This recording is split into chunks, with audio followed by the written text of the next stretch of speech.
I walk in, but I'm going to listen. Sunny Arizona. Yeah. So I'll be listening. Thank you. All right. Okay. Now we ready can open the Metta recital. Usually we start that at 10 o'clock. You can. You want to do an introduction to the Yeah. topic for today? Yes, introduction to continue our Kamma. Right. Friends, I think so far you all have some ideas about Kamma in Buddhist teaching. Kamma is, as I said, a law of volitional causation.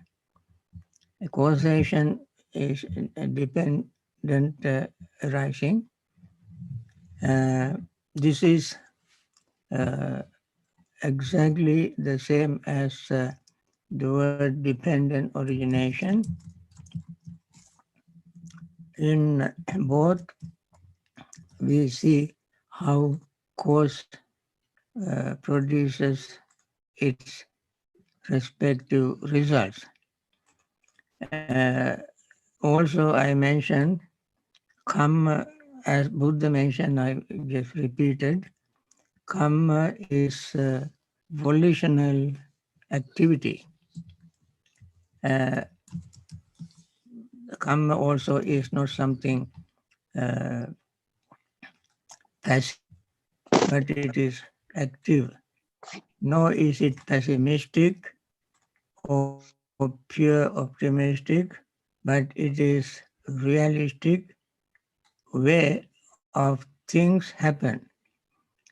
We all have to remember that the Kamma is our inheritance, Kamma is our property, our relative, our friend. Whatever Kamma we commit, wholesome or unwholesome, we are the owners of that. We are totally responsible for what we think, what we say, and what we do. We cannot pass the bucket to somebody else and say, this is not my responsibility, I did not do this, so and so started, I just did, and like that we cannot say. When we commit something, we must be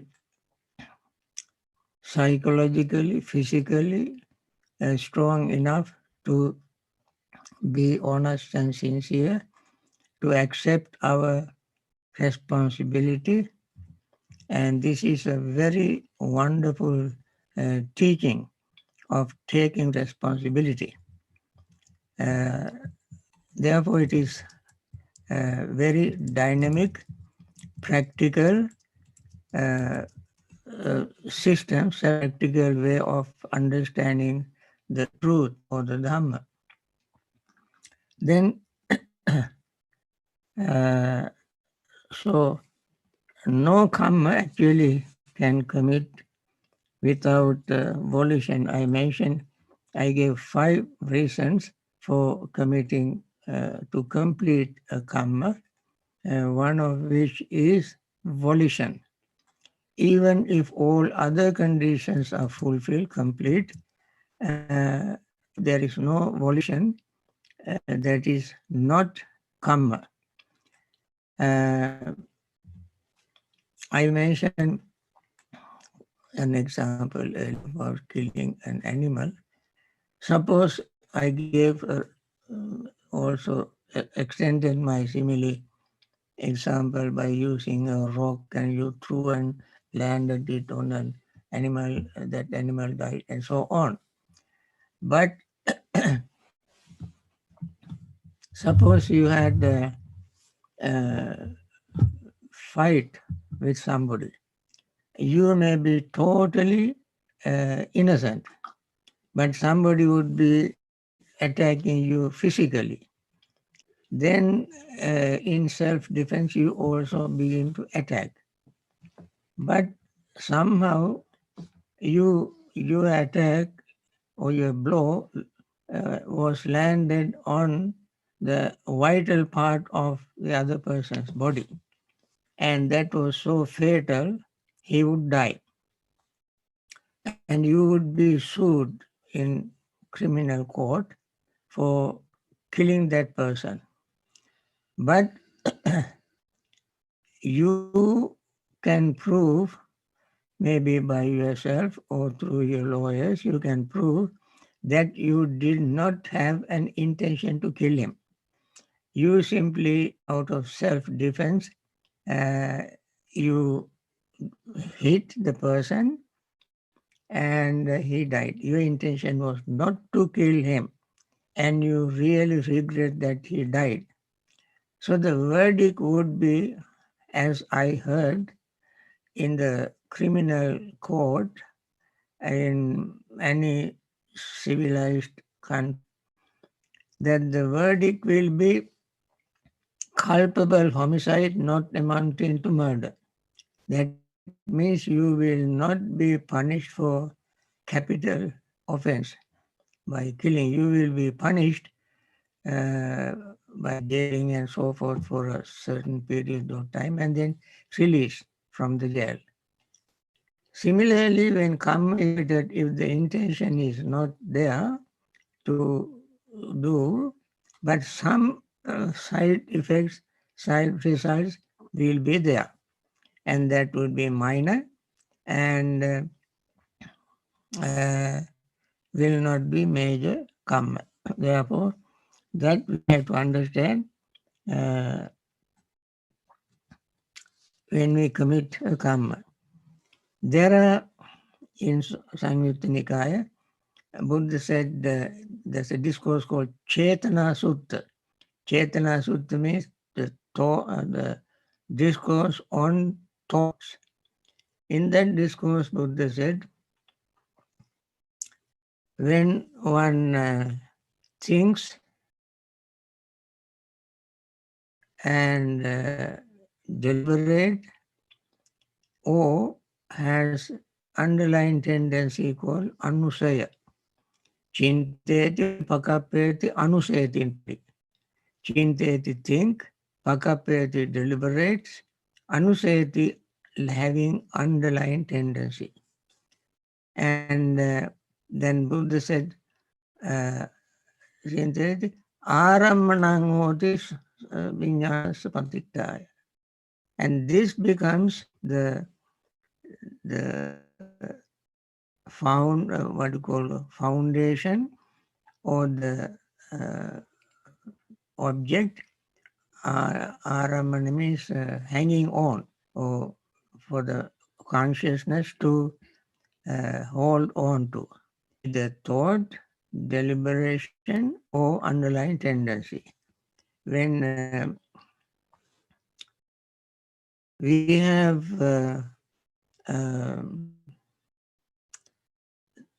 in this consciousness become the seed, Kamma becomes the field, desire becomes the moisture. This is how Buddha said. Kammang kettang vinyanang bijang tanna sineho. Ketta means field. So consciousness becomes the seed because I mentioned in dependent origination, I have not mentioned, explained in detail, Nama Rupa. In the Nama, there are contact, feeling, what do you call it? Perception, thought, and intention. Now, intention is there, feeling is there, thought is there, and contact is there, and the consciousness is present in all this. For instance, when feeling arises, consciousness is there. When perception is there, consciousness is there. When the thought arises, consciousness is there. When uh, attention is there, consciousness is there. So, in the feeling, perception, thought, volitional formation, and contact, in all this, consciousness is there. And therefore, consciousness is the seed to make all these four activate. But with the consciousness and these other five mentality factors don't work together to make it a kamma without greed. That is called sineha, water. When you plant something, you needs water. Similarly, in the committing kamma, desire is there. And desire is there. And definitely when the desire is there, ignorance also is there. Now you can see all these come together one cluster to make something a kamma. Now, I think I continue this after morning meditation, and there I will explain it even more detailed, as clearly as possible. Now let us begin with the practice of metta, and that is a very wonderful way of the best way to start the day, so that we all feel very comfortable, very happy that we started our day with this wonderful, pure, noble thought. And let us begin. May all beings be happy and secure. May all beings have happy minds. Whatever living beings there may be, without exception, weak or strong, long, large, medium, short, subtle or gross, visible or invisible, living near or far, born or coming to birth, may all beings have happy minds. Let no one deceive another, nor curse anyone anywhere, neither from anger nor ill will should anyone wish harm to another. As a mother would risk her own life to protect her only child, even so towards all living beings, one should cultivate a boundless heart. One should cultivate for all the world a heart of boundless loving friendliness, above, below, and around, unobstructed, without hate or resentment, whether standing, walking, sitting, lying down, or whenever awake. One should develop this mindfulness. This is called divinely dwelling here, not falling into erroneous views, but virtuous and endowed with vision, removing desires for sensual pleasures. One comes never again to birth in the womb. This is the mind cleansing recital.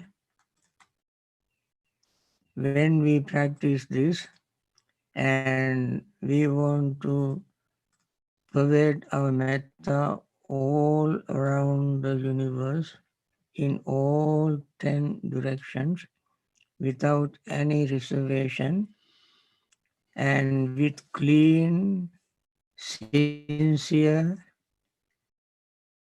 state of mind, wish, we recite this metta recital, and we want to know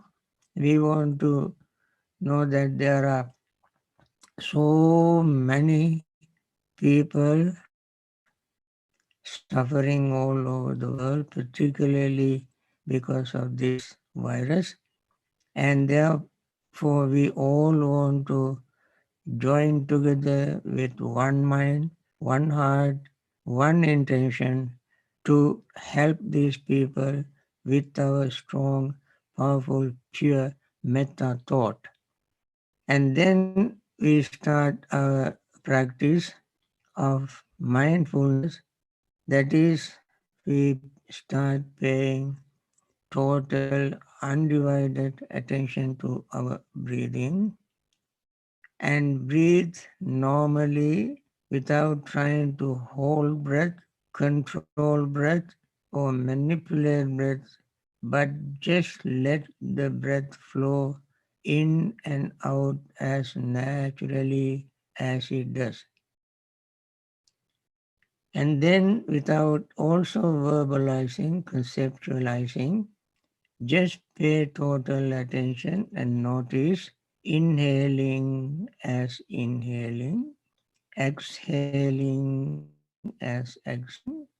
We repeat this every day because normally we don't do that. So we must remind ourselves what we should do in practicing meditation. And while paying attention and noticing the breath going in and out our lungs, you can also notice a very brief pause between inhaling and exhaling. As you breathe in, breath first touches the nostrils and then expand our chest area and then our abdominal area. As we breathe out, our abdominal area, chest area contracts, and the feeling of exhaling we feel at the rims of our nostrils. These all happen very naturally, and we pay attention, pure, clean attention. And then our body becomes calm, relaxed, and peaceful. The breath becomes calm, relaxed, and peaceful. The mind becomes calm, relaxed, and peaceful. At that state, we feel the feeling of inhaling, feeling of exhaling, perception, attention, consciousness, we all notice. As we notice, as we breathe in and out, they all change.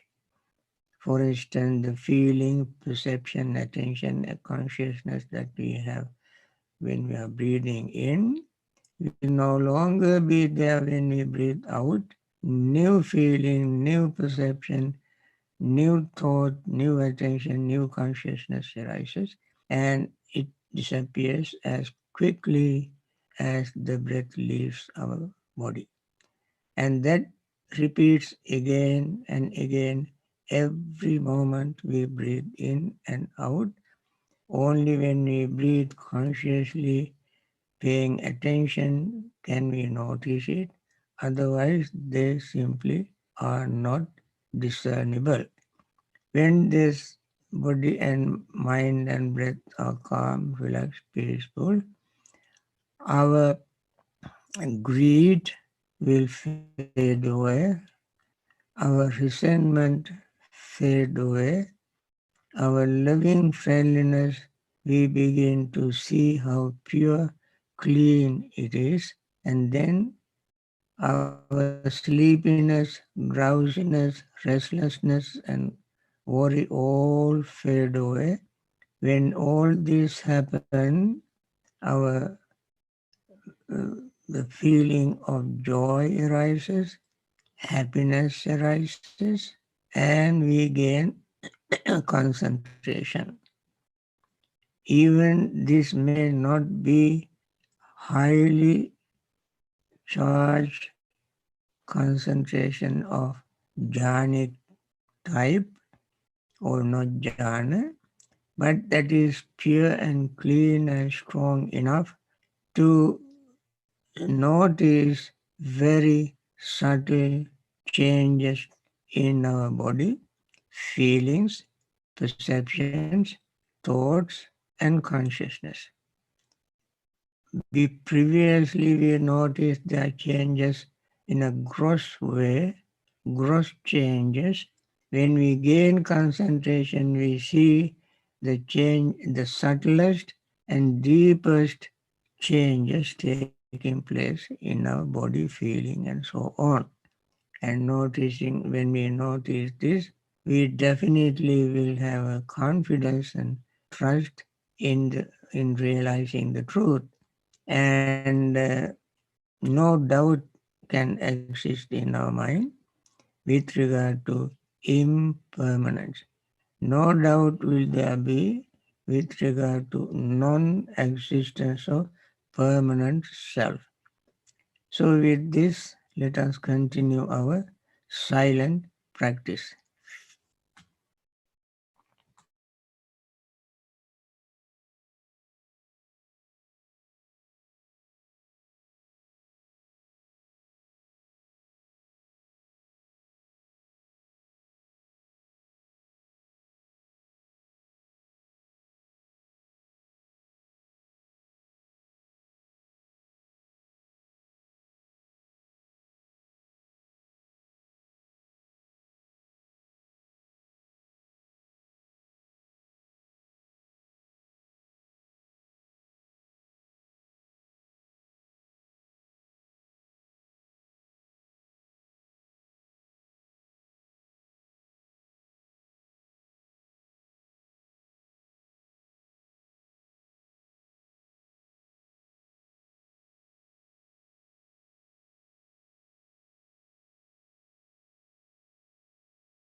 dukkha patta ca niddukkha, bhaya patta ca nibhaya, soka patta ca nissoka, hontu sabbe pipanino. May the suffering be free from suffering. May the fear struck be free from fear. May the grieving be free from grief. So too may all beings be. Friends, once again, I want to wish all those who are in pain, suffering from this COVID-19, and those who have lost their relatives, friends, are in pain and grieving, mourning, and there are many others sympathetic towards them also is suffering. We want to use our very strong metta thought that we cultivated together as one body, one mind, with one intention, that is to wish all these persons to be free from pain, suffering, and return to their normal life and live long with very good health. Now let me continue my talk on Kamma. I said thought, intention, chetana, and deliberations, and underlying tendencies become the field for consciousness to grow. If there is no intention, no deliberation, and still there is underlying tendency, even that is enough for the consciousness to take root. But if there is no intention, no deliberation, no underlying tendency, then there is no consciousness to grow and produce results. One of these, when one is lacking, others don't work. Sometimes it is very tricky, and perhaps people cannot understand. Suppose somebody does something very wrong only once in that person's life. The rest of the life he was very clean, neat, decent. But one time, one day, inadvertently, when the person was unmindful due to certain circumstances, maybe due to someone's influence, somebody would do something wrong, very unethical. Then if the person were to think about that over and over again, day and night, all the rest of that person's life, then that person increased the possibility of pain and suffering, because the person does not give rest to the mind and think of the wholesome things that person has done. And that becomes the person's main, this one wrong thing that person did became the main theme of that person's thinking, then that person continues to suffer because of that one incident. Suppose he has forgotten that and understand that everything is impermanent and due to circumstances under the influence of somebody, and without much thinking that person did that, and then begin to think of the other 99% good things that person has done in life. Then that unwholesome commitment becomes weak. Perhaps it disappears from the mind for the rest of that person's life. That is what the Buddha said: when one does something wrong, unwholesome, if that person does not dwell upon it and think of wholesome things, that person shines like the moon free from clouds. This is a very powerful simile, wonderful simile. On the other hand, somebody has done many wrong things, and one day, one moment, the person does something also very wonderful, very noble, and that the person will keep thinking, in spite of all wrong things, he or she did something very wonderful, wholesome, noble. The whole world would appreciate and benefit from that.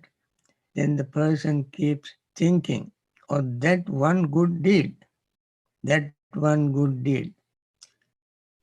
I think for example, now this COVID virus has affected millions of people, and sometimes somebody may have inadvertently some contribution to it, and then one day that person thinks, well, I must do something to stop this, and I must do some research and find out a vaccine.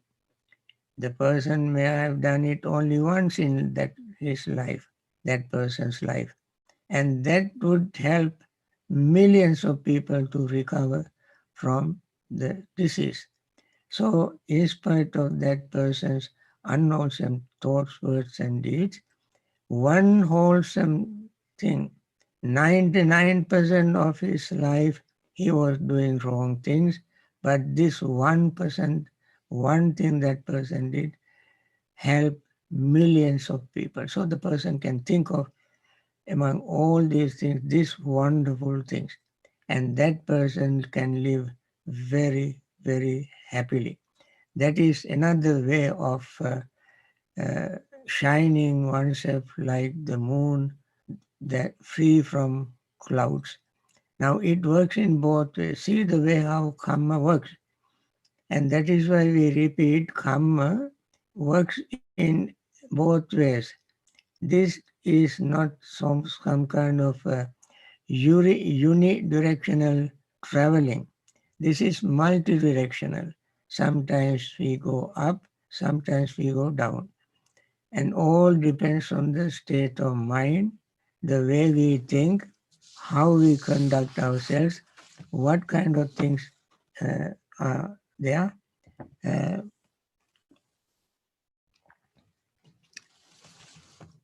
And therefore, when we think of Kamma, we should not think that all happened due to Kamma, or nothing happens due to Kamma.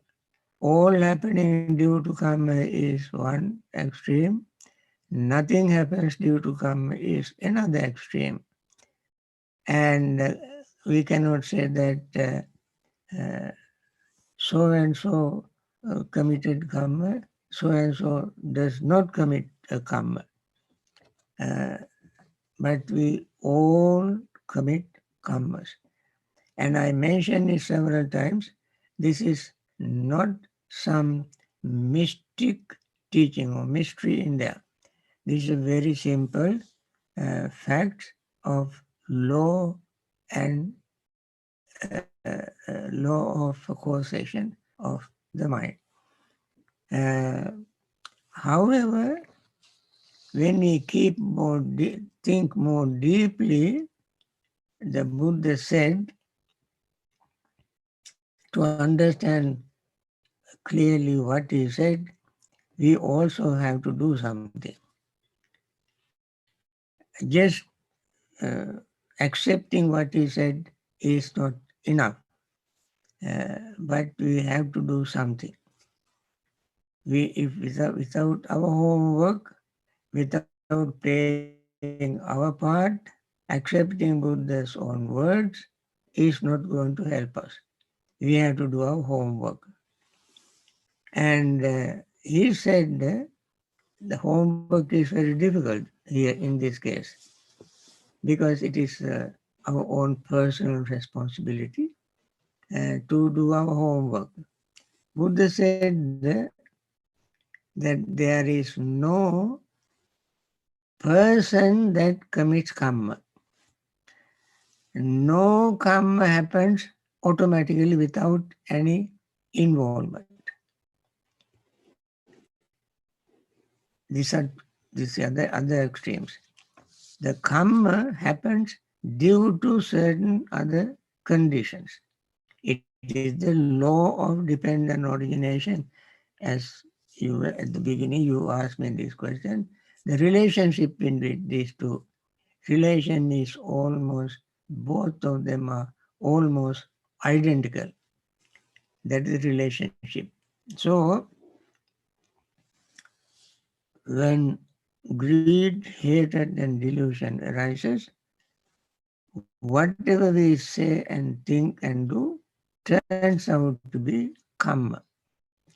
When there is no greed, hatred, and delusion, then whatever thought, word, deed we commit will not be a Kamma. That much we should keep in mind. And also, Kamma is not some permanent thing. It is not something permanent. Even Kamma also impermanent. That is why we will be able to exhaust our Kamma. Kamma will come to an end. If it is permanent, it will never come to an end. It remains stuck and unchanged. And that doesn't happen. It is always changing. It is impermanent.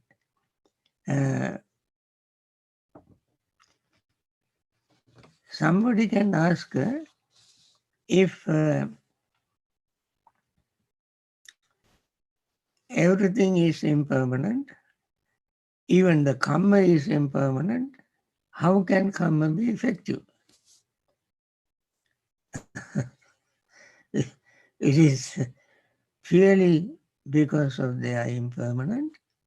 They can become effective as long as other factors exist.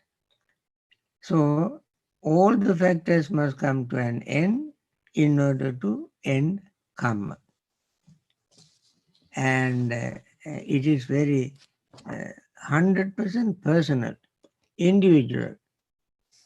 Sometimes people ask, is there any collective Kamma? Collective Kamma.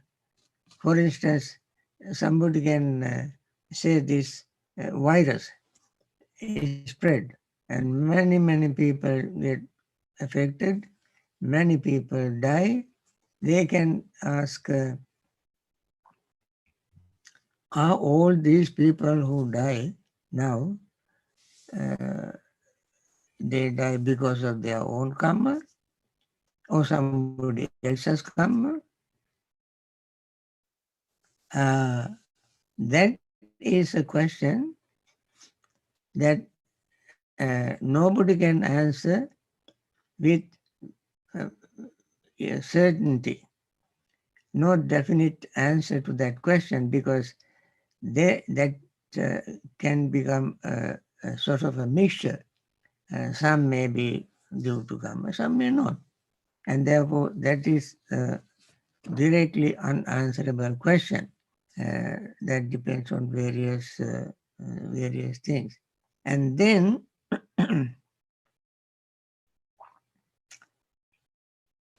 the way how karma operate, the time of operating karma.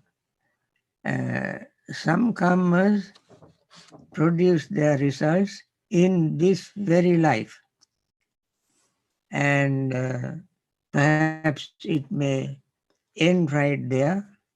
Some heavy karmas affect in this life, produce results, and that carries over even to following lives. Now,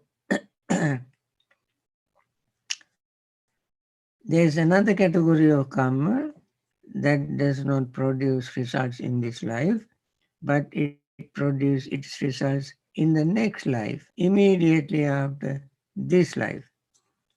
Then there is another karma, it becomes effective,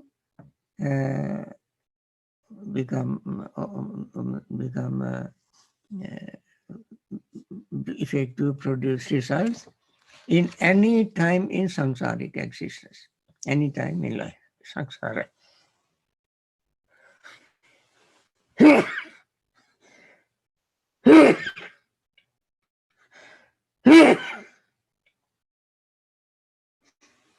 Excuse me.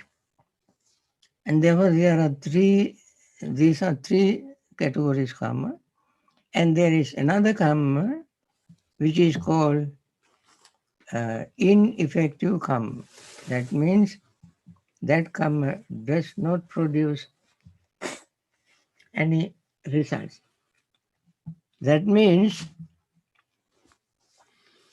suppose one keep committing unwholesome karmas, committing wholesome karmas, skillful karmas, and the person commit more and more and more skillful karmas, and perhaps in this very life that person attain liberation without any greed, hatred and delusion in the mind. The person attain liberation right now, this very moment. Then all the bad karmas that person has committed will disappear, because there is no chance for those karmas to produce the results. But some karmas do not exhaust in this life, and the person continues to commit more and more karmas. And that karma that completely vanished from his mind is called ahosi karma. Ahosi means it will not have a chance to produce results because of the attainment of liberation, attaining enlightenment. For instance, we are committing very wholesome karma. What is the wholesome karma we commit? With very good intention, I commit a karma by teaching Dhamma. With very good intention, you listen to Dhamma, and we both commit very good karma. And I practice, you practice. You practice meditation, all with very noble, wonderful, sincere intention to clean your mind. If you clean your mind before I do, you attain enlightenment before me. If I clean my mind before you, I will attain enlightenment before you. That is how it works. So this is totally 100% person's responsibility and one's own personal commitment to make the Kamma wholesome, unwholesome, and so forth. So then what are the Kammas that does not produce results in this very life? Some Kammas are not produce results in this very life. Some are produced in future lives, and now has come. So now I said, I quoted the Buddha that volitional formations or chetana or thought are kammas. Now there are 6 kinds of thoughts. They arise from our eyes, ears, nose, tongue, body, and mind. They are called Rupa Sanchetana. Rupa Sanchetana.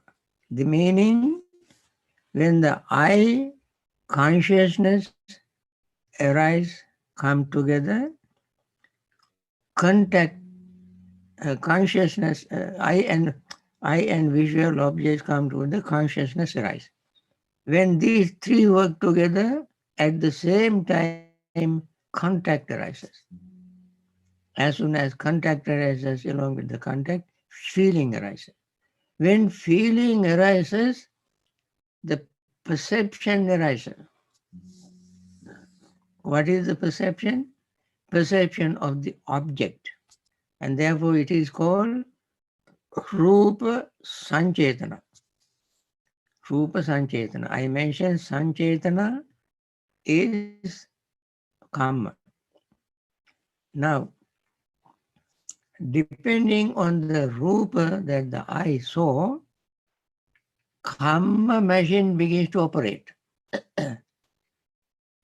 Because the thought of the object, if the object happens to be pleasant, pleasant sensation arises, pleasant perception arises, pleasant thinking arises, and all these pleasant thought, sensation, consciousness, all this have underlying tendency of greed.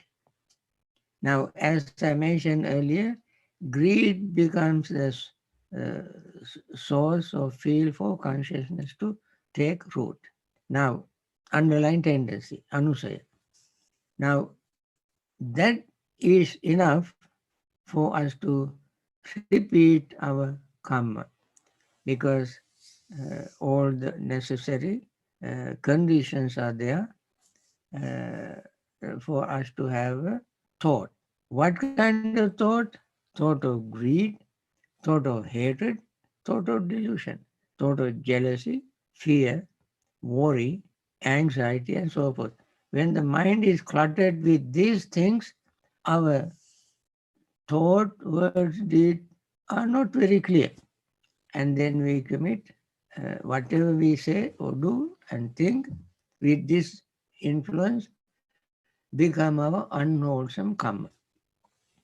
However, at that very moment, if we remain mindful and see this, the whole process, the eye, visual objects, consciousness, contact, feeling, all are impermanent. And the object that we saw also is impermanent. And Buddha mentioned this very clearly in Samyutta Nikaya. Either when body exists, kaya vasati, kaya sanchetana hetu, uppadi yajjata sukha dukkham, avidya paccayava, meaning when the body exists, depending on the way we think of the body, consciousness exists, And all this happens depending on our ignorance. Ajjata sukha dukkam. Inner pleasure and pain arises when we see an object. And then we don't think that eyes, object, consciousness, feeling, perception, thought, and all are impermanent. All this mindfulness or impermanent completely vanish from our mind. There's no mindfulness. And so, and why that happens? Because ignorance is working underneath of all of them. That is why we mentioned in the dependent origination, depending on ignorance, volitional formations arises. Now you can see how depending on ignorance, volitional formations arise. Now we forget impermanence. Forget impermanence. As I mentioned yesterday, impermanence is the only thing that doesn't have a counterpart. When counterpart is, when there is black, there is white. When there is high and there is low. When there is big, something small. And so forth, this duality exists. But for impermanence, there is no another counterpart. Impermanence stands by itself. If there is an object, it is impermanent. And that very basic, fundamental, universal truth, we completely forget because of our unmindfulness. So when Rupa Sanchetana or thought of the form arises in our mind, if this mechanism of mindfulness operates, then the chances of committing unwholesome karma will be very, very slim. Very slim. We may commit a karma, but that will not be unwholesome karma. And whatever karma we commit, even wholesome karmas, can be has ignorance as the root. Why?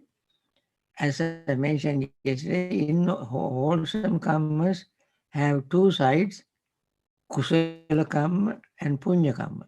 If mindfulness is not intervened, any punya karma we can keep doing again and again, and without shortening our samsaric suffering.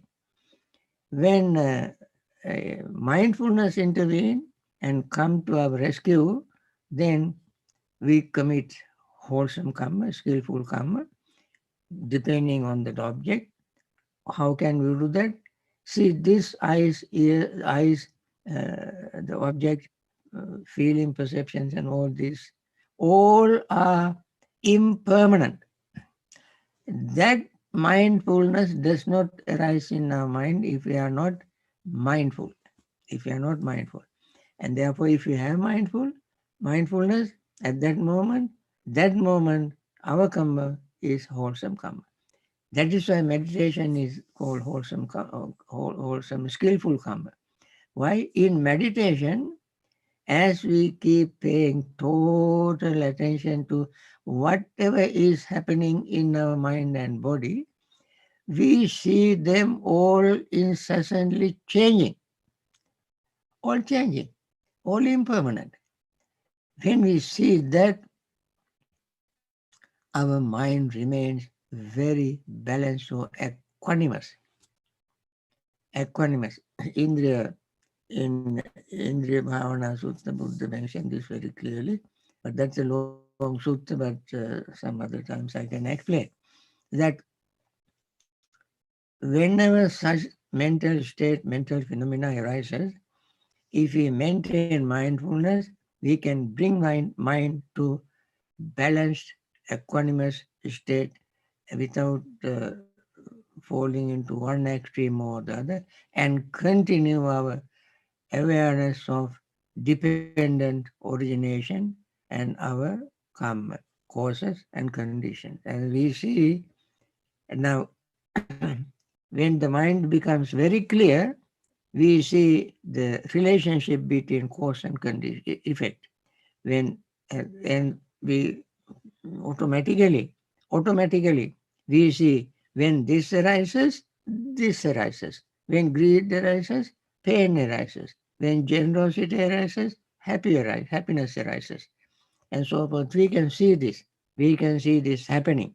And that way, we will be able to maintain our mindfulness and avoid falling into wrong trap of committing unwholesome karma. And we rather commit a wholesome karma at that time. So friends, perhaps this, this must be enough for today's Dhamma talk.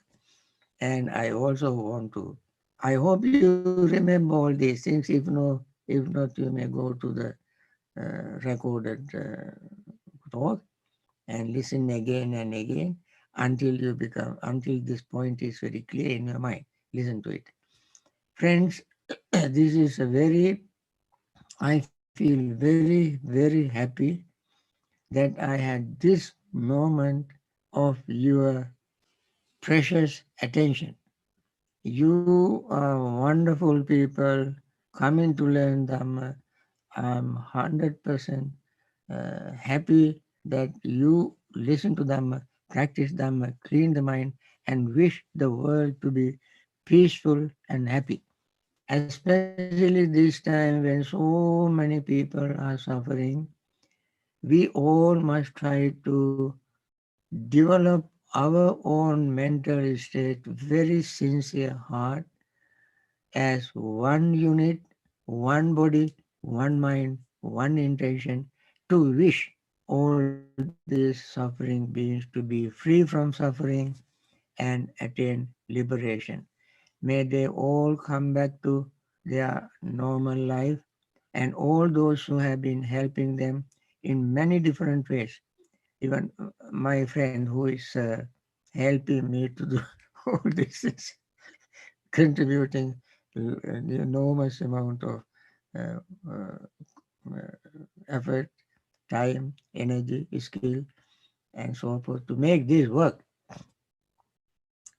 Without him, I cannot do this.